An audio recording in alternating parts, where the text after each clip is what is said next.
पूछेगा कौन पूछेगा, एक चिड़िया इन बम धमाकों से सिहरती है।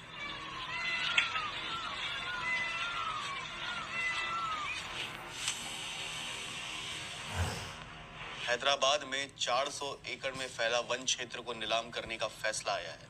फैसले का आधार कि कांग्रेस सरकार यह वन क्षेत्र सरकारी परियोजनाओं के नाम पर नीलाम करना चाहती है। इस फैसले के बाद वहां का स्थानीय प्रशासन बुलडोजरों का एक जत्था लेकर पहुंचा, जिसके बाद हैदराबाद यूनिवर्सिटी के छात्रों और आसपास के युवाओं ने इसका विरोध किया।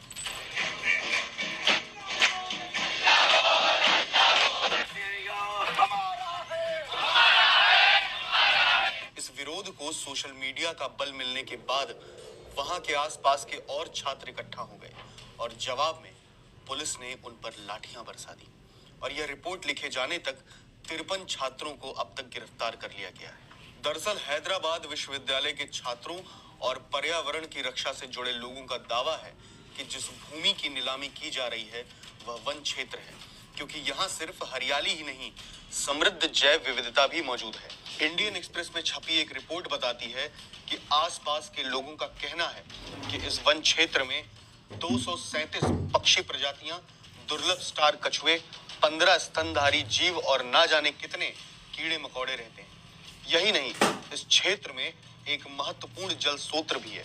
अब इस पर कांग्रेस सरकार का दावा है कि इस भूमि को वन क्षेत्र के रूप में कभी राजस्व विभाग के रिकॉर्ड में नहीं दिखाया गया और यह 1974 में स्थापित विश्वविद्यालय के लिए आवंटित भूमि का हिस्सा है। मई 2024 में सुप्रीम कोर्ट ने इस भूमि पर सरकार के स्वामित्व को सही ठहराया था, जिसके बाद कांग्रेस सरकार ने इसकी नीलामी की प्रक्रिया शुरू की। तेलंगाना के मुख्यमंत्री रेवंत रेड्डी ने विधानसभा में इस विरोध को राजनीतिक रूप से प्रेरित बताया और बीआरएस पर दुष्ट लोमड़ियों की तरह विरोध भड़काने का आरोप लगाया।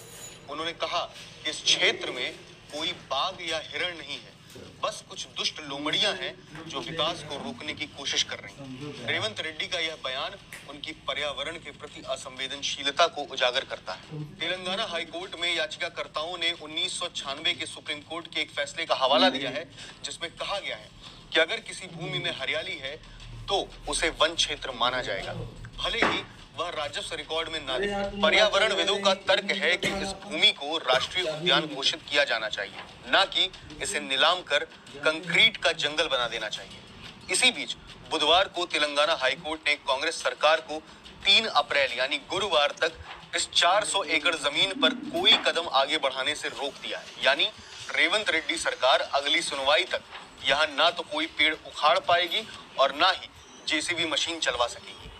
यूं तो सोशल मीडिया पर इस मुद्दे को लेकर जबरदस्त बहस चल रही है, पर सोचने वाली बात है कि भारत में पर्यावरण की रक्षा का झंडा उठाने वाले तमाम कथित सेलिब्रिटीज, एक्टिविस्ट और संगठन इस भयावह घटना पर मौन बैठे हैं।